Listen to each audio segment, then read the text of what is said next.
I had no clue what bomba was. Never heard of it.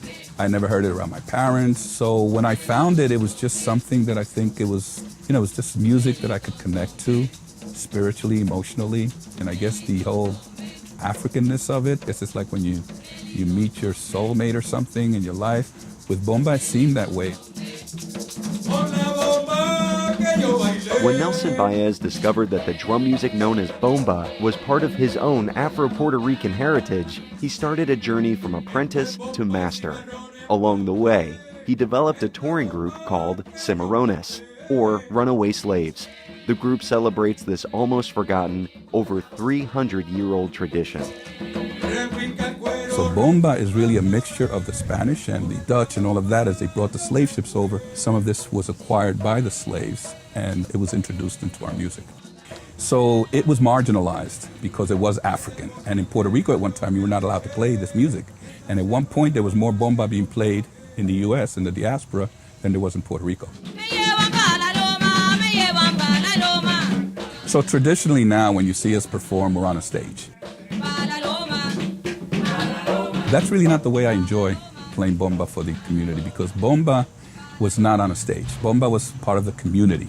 There's a thing called a bate, basically a circle, and as the people get inspired, one would come into the center of the circle, and they're dancing to the buleadores, which are the other drums, and then you have one drum, which is the subidor, that's the lead drummer. There's a conversation between the dancer and that drummer. So they do what we call first a paseo, and a paseo is like a stroll, connecting their thoughts, what they want to do, getting their feelings of how they want to dance this song. And they're also like marking their territory. This is my area in here where I'm going to dance.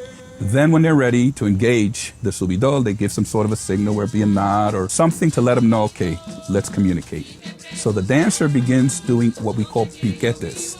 And the piquetes are any body movement which are different from the basic step of the dance, where they may throw out an arm or they may do a shoulder movement or a hip movement or whatever. The subidor player has to simultaneously mark that sound that that person is doing. The dancer is literally playing that drum through their body. So they're following the buleadores and the subidor is following the dancer. Now, none of that is choreographed, so the subidor player, we look like we're off our meds because we're constantly, our eyes are wide open and we're in anticipation because we're trying to mark this simultaneously. So we're guessing what that dancer is going to do. So it's this whole communicative thing that's going on.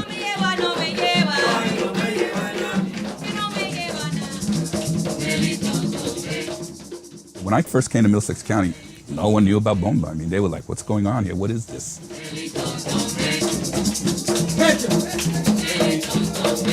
The New Jersey State Council of the Arts was really instrumental in my development because I was an apprentice under two different masters. So I learned by being an apprentice, and then I fortunately was able to hone my skills enough where they were able to accept me as a master. And this particular year, I have two apprentices. I have Izzy, who is a first-year apprentice, and the other one is my second-year apprentice, and his name is Edwin. So we've been spreading it around and people see it. And so the great opportunity that I have is that I get to teach at the summer camp every year. So I get 75 students from 10 years old to 16 years old every summer, and I teach them bomba. And one of my apprentices now started with me when he was about 13 years old.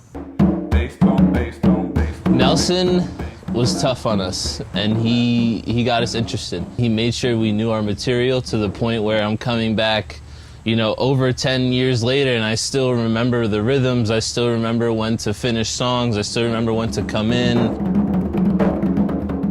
It's at a different level, and I'm pushing him a little harder. My expectations are much higher than when he was just a young man trying to learn this.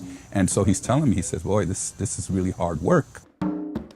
He'll tell me to take out a hand and play it, you know, on my lap, and explain to him what that hand is doing, you know, if it's a bass tone, bass tone, bass tone, or tone, bass, slap, tone, bass, slap. They need to know that because that's the way I was taught. If you're going to do it, you're going to do it right. If not, let's not do it at all, because people say something, well, no one knows. Yeah, well, no one knows, but we know. And then what about if there's people out there who do know? He could be difficult, he could be tough, but I'd rather have that than somebody who's like, you're fine, you know, don't worry about it. Even if he's not saying, you know, this is a very spiritual rhythm, when you're playing it and when you're hearing the singer sing it behind you, you could feel it.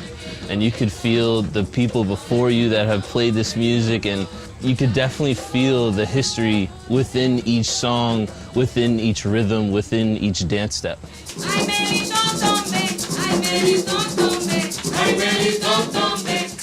When we dance and we play tribute to our ancestors and we believe that we call them and that our ancestors do come down, when I talk about this, my hair stand up, I get goosebumps, because I really believe that we just transport to that place way back in time when our ancestors were doing this.